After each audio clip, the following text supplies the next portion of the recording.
So, this week on the podcast, I am giving you a bit of a mental health update from me about what has been working, what has not been working for me in the last couple of months as I've been focused on supporting my own mental well being. So, if you need a bit of a recap, a couple of episodes ago, I did a little series on holistic and natural approaches to dealing with anxiety and depression. And I shared those things with you because I was also walking and applying those things into my own life. So I thought it might be helpful to do a bit of an update in terms of what do I feel like's been working, what's been helping, and just a bit of a general life update from me in terms of my own mental health. So if you haven't listened to those episodes, then you can head back into keziahall.com, just search mental health in the little search box, and those should pop up. And I'll also put links to those in the show notes as well. So you can learn all the different holistic and natural ways to supporting your mental health, whether or not you also take a conventional route as well. So a lot of the things I share are things you can do alongside medication and other treatments. It's not either or. It's all about you feeling good. And whatever that takes, I am so here for. So that is what we are looking at today. But thank you so much for joining me here on the Gut Goddess Show. If you listen regularly or if you're new, I'm so glad that you're here. And please share this with your friends. Take a screenshot, send it over WhatsApp, send an email, let someone know. I would love for more people to hear about this podcast because hopefully, I'm hoping it's a really helpful resource for you. Also, if you didn't know, I have recently upgraded my Gut Goddess quiz, which is a holistic online health assessment that you can do right now that's going to give you some bespoke and tailored advice on where you're at and where you're headed. So if you haven't done that, you can go to keziahall.com/quiz. Also, if you would like to work with me, then I offer free clarity calls each and every week, and I do have space for new clients right now. So I work with clients in my 3-month program, which is completely personalized and bespoke program, and I am taking on 3 new clients for this program, and I would love to work with you. So if you want to find out more about that, the best thing to do is to book a clarity call with me. They don't commit you to anything, but they're just a way that we can start to chat, and I would love to speak with you. Okay, otherwise, let's dive in with today's show.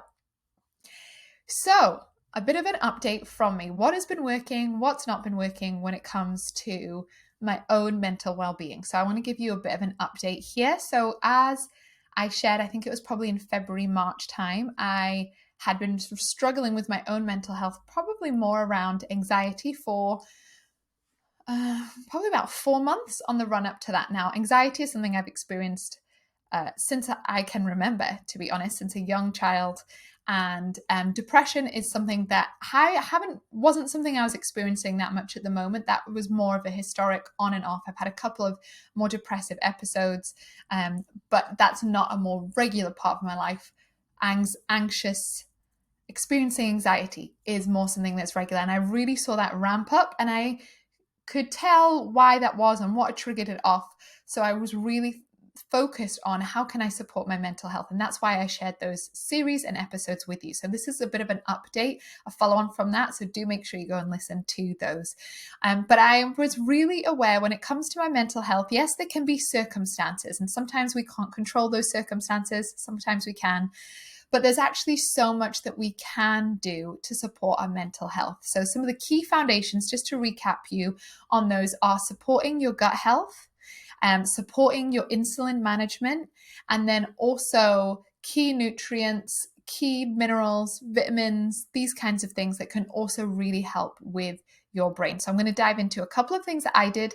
And again, this isn't a prescription for you because you're really different from me, but hopefully this can really inspire and just inspire you at what is possible for you and your mental well-being. So one of the first things that I did was ran some blood work. So as a holistic nutritionist and coach, I run lab tests with my clients all the time, because it just saves you so much time. And it's a really helpful, really quantitative place to start. Now, sometimes blood test results might come back as normal, but there's still information that you can glean that I glean as my client's holistic nutritionist. So I did this for myself, took myself on as his client, ran some blood work because I know historically I've been low in things like vitamin D, folate, all of these kind of things that can really affect your mental health. So a really practical place to start was just figuring out, getting some basic blood work done. Also, last year I had ran a gut test, so I already had a good idea of what was happening in my gut. So I knew that I'd already done some of the gut work around supporting my mental health. So that I'd already done last year, but I hadn't ran any blood work since before I got pregnant with my twins. So it was well overdue. So I ran that, which was really helpful. The main thing that just came up that was out of balance was really low B12, which is surprising and interesting. I have been eating less meat in the last probably 6 months than I normally do or have done in the past. I've probably been eating less meat than I would have done in the past, and probably the last year or even maybe since having my twins, not intentionally, not deliberately. Some of it's just food budget and just life and what's easy to cook. So my B12 was a little bit low, which was surprising, but also made so much sense. And as soon as I started supplementing with B12 to begin with, and also focusing on eating more red meat, quality red meat, I actually did notice quite a difference within a couple of weeks of just like, oh, okay, my brain is just feeling a little bit happier. So just want to encourage you, if you're struggling with your mental health, get some tests done. If you struggle with bloating, IBS, any gut issues, any poop issues, reflux, these kind of things, and you struggle with your mental health, get your gut tested. Come and work with me and we can work on your gut. It really plays a huge role. A lot of your neurotransmitters are made in your gut and fulfill functions in your gut as well as in your brain. So it's really important that there isn't lots of inflammation going on in your gut, but also key nutrients are required. So we think about B12. You getting B12 into your system is dependent on two things. A, you eating it. Eating food where it has lots of it in is important, but also your ability to digest it. Just because you're eating foods that have B12 in doesn't mean you're digesting them very well. So it's really, really important. So that's one of the things I did, and that I feel like it's been really helping. And I also just started taking a good quality, as part of that, I just started taking a good quality multivitamin as well, to help just cover all the bases, because I took some prenatals and postnatal multivitamins after I had the girls and was breastfeeding, and for a good probably 6 months after I gave birth to them. But I'm roughly about 2 years postpartum, so I probably still potentially have some nutrient depletions and just general postpartum depletions even 2 years after. And FYI, I work with people where I can see they're still in this postpartum depletion many years after. Like I'm talking 3, 4, 5, 7, 8 years after they've had their kids, especially if they've had 2, 3, 4 children, and they're still depleted from those pregnancies many years afterwards. So just to encourage you, even if you're like, I had my kids 6 years ago, you could still be really depleted. Making humans from scratch with your body and housing them with your body and then birthing them with your body and then potentially feeding them and keeping them awake and sustaining them with your body just uses up so many nutrients, and it can leave you really depleted. And I have been really intentional about repleting these nutrients because it's my job and I know about it and it's easy and it's second nature for me. But for a lot of, and I still had that low level. So it's really, really important. It's a bit of a side note, but it's so important that you focus on repleting nutrients after pregnancy, birth, miscarriage, all of these kind of things. So that was the first thing. One of the first things I did, which was really helpful. Blood tests, saw low B12, those kind of things. My vitamin D levels, my folate levels, they were all looking good. Other markers were generally looking good, even by my standards, which was helpful. So that was helpful. The next thing was I really took a good assessment and reflection on my life and my work and what I was doing and what was bringing me joy and how much hours I was spending. All of these things as well. It's so, I just talk about B12 and all these geeky things, but we also really need to look at how are we living our lives? What are our boundaries? What are our work hours? What's bringing us joy? Do you like your job? Do you not like your job? Are you in a relationship that makes you happy? Are you not? All of these things. That's why I call myself a holistic nutritionist. Yes, you need B12 if you're low. Yes, you need zinc, B6, and we've got to get that sorted. We've got to get your gut sorted. We've got to get your hormones sorted. But an unhappy relationship is going to affect all of those things. A job that you hate is going to affect all of those things. So it's really, really important that you have a look and assessment. And that's what I did. And I changed a couple of things up with my work life in terms of changing my hours a little bit, and really thinking about what would bring me more joy in terms of working, because I love working, and my work actually I noticed really helps my mental health, which is great. My work, doing this podcast, doing the work that I do, really supports my mental health. Probably 70% of the time it really helps. So I really looked at, okay, how could I expand this and make more of this, which is exciting. So as a part of that, I started a new contract working with a charity as a nutritional therapist, helping them with some of their marketing and communications, which is exciting.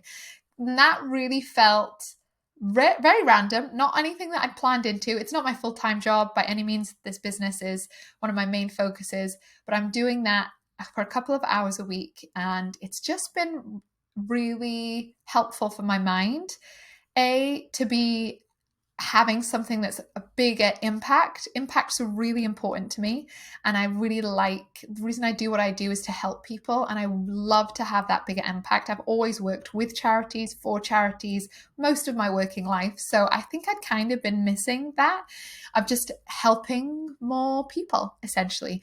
And then also not being the person leading the ship. I think I realized I was a bit tired of basically working full-time leading this business. It's actually been really nice and I think it will be really nice to help someone else with their vision.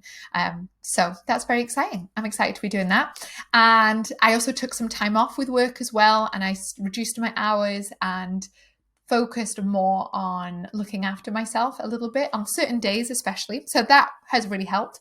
Another supplement that has really helped me, that I know helps me, but I totally forgot about, is St. John's wort. So I was wondering if I should go to the doctor and maybe try some medications out, some SSRIs and those kinds of things. But from the research I've done, those medications don't make sense to me. I'm not a pharmacist, but a lot of those medications, there's not actually lots of research that they help in any way. And some of the side effects of those medications are things like suicidal ideation and a lot of side effects that I'm going on the medication to get rid of. Not that I have suicidal ideation, but it's like anxiety and bloating, these kind of things. Anyway, so I'm not that convinced from research that they are really that helpful, although I'm really open to trying them if I needed to. Really was. Like, I try not to be very harsh and judgmental. I'm really open to that more intuitive leading of what my body needs. Anyway, but I thought, okay, before I do that, I'll run some labs, I'll try a couple of other things out, and then if I need to, I can go to the doctors and try it out. Like, win-win, I've got nothing to lose here. So I started taking St. John's wort again, which I've taken in the past, and I took regularly after having the girls, just to help ward away any postpartum depression, those kind of things, which I thought, based on my history, based on my own knowing of myself, I would be susceptible to. And that, I forgot how much that helps. That has been so helpful for me. I take it twice a day, really just helps bump up my mood, and I've really noticed that making a big difference. So a couple of things. Not everyone can take St. John's wort. If you basically are on any other prescribed medication at all, do not take it. You just can't take it. I luckily don't have any medications that I take at all that are prescribed. And I can check the interactions. I don't have any, so I can take it. But I really wouldn't recommend you just go out there and bosh it down without thinking it through. Other countries, places like Germany, use it a lot more regularly to help mental health issues. And there is some good peer-reviewed studies that show that people find St. John's wort to be as equally, if not more effective than regular SSRI medications with less of the side effects. So when I read that, because in true Kezia fashion, I obviously did some research around it. When I read some of those peer-reviewed things, I was like, oh, okay, I really need to get back on this. And I found it really helpful. So that's been really useful. I've also prioritized moving, running, and running And exercise, I just think, is so good for your mental health. Often I wake up feeling very anxious sometimes, especially I sometimes struggle with nightmares and bad dreams based on past trauma, blah, blah, blah. And I find just getting up and running or exercising really helps to just clear through all of that. So I've been doing more of that. I'm training for a half marathon. I really want to do this like fell race, which is like a half marathon up a mountain range in July. So I'm hoping I'll be able to do that. We'll see. Depending on injuries, I still have some like birth stuff to deal with, like some pelvic floor weakness, or I don't actually know. It's not like weakness in the typical sense of like any incontinence. It just, I don't know. I've had 3 babies. I don't know if all the muscles there are all totally fine. I've been really good so far. It's just as I increase the mileage, I'm not quite sure. So anyway, if you know about these things, that's why pelvic floor physios were invented. FYI, whether you've had a baby, whether you've not. I was actually chatting with someone who really struggled with a client who'd struggled, had a couple of clients have struggled actually with vaginismus. I can't say that very well. And I always recommend them, and some of them haven't had kids, go to a pelvic floor physio. Go to a pelvic floor physio if you've had kids, if you've not had kids, if you have any pain during sex, really helpful. Again, total side note, but useful. So exercising outside has been so helpful. Also making sure I'm eating more protein. It's like some meat to help with that B12, but also just in general protein and also carbs, because I've been ramping up my activity a little bit, and just generally having more time outside. And some of it, I think also some of what's probably helped is the change of season for sure. Like spring coming, I love cherry blossom trees. Looking at a cherry blossom tree brings me so much joy. Daffodils bring me joy. I can now go wild swimming in the evening again once my kids are in bed because it's light. All of these things massively help. And also the last thing I'll say that I noticed really helps, and it might also be worth you thinking about for your own life, is that when my partner asked me, what do you really need? You know, you're struggling, what could help? What do you need? And the thing that I found that I needed the most, especially having a busy life and having jobs that I really enjoyed and 3 young kids and all of this great stuff that I really love, but what I really needed was space and time. And so that's time outside, time to run. And that has actually been a bit difficult because there is this idea that we need to do everything, that I need to do everything, and actually asking my partner to take on more, to really share that mother load, like a clean split down the middle, or even ask him to do more than his fair share, and just leaning into that for a season. Also getting more childcare, because when you have kids, time and space is often what you pay for, to be honest.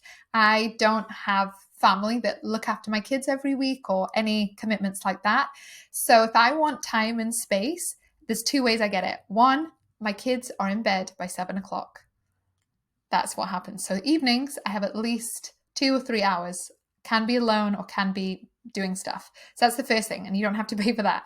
But I have created and sleep trained my children to be asleep at 7 o'clock and have done that since the twins were very small. 4, because I knew I needed it for my mental health. And the next thing obviously is childcare and paying for that. But also you could not pay for that as well. If you have family, if you do childcare swaps, there's lots of creative ways around that. But time and space has been so helpful, to journal, to meditate, to walk, to cry, to go to therapy, all of these kinds of things. Because I've also been doing therapy every week, but that's not a new thing. I've been doing that for ages. So I hope this has been helpful. I know this isn't the usual podcast of giving you strategic things, but I wanted to give you a bit of an update and also hopefully inspire you that things can change, and that when it comes to your mental health, just like with your periods and with your IBS and with your belly and your energy, with your mental health, there's actually lots you can do to support your brain. I know when we think of anxiety, we think of depression, we think of these emotions which feel really disconnected from our bodies, but your emotions are really the result of your biochemistry and your brain. And while you might not be able to fix every single thing, there's so much that you can do to support your brain, to support your neurotransmitters, really to support this balance and equilibrium, from nutrients, from gut health, from geeky things to lifestyle things. There's so much that you can do. So if you are struggling with this, then come and work with me. Book in your free clarity call. I offer 2 of these free a week at keziahall.com/book. We can chat more about it, but I really hope that this helps. And just know that wherever you are right now, things can get better. Your symptoms can get better. They can improve. As a holistic nutritionist, I've seen this time and time again in my own body and in the hundreds of clients that I've worked with. So I'd love to help if that feels right. Otherwise, thank you for joining me, and I will see you next week for the podcast. Bye.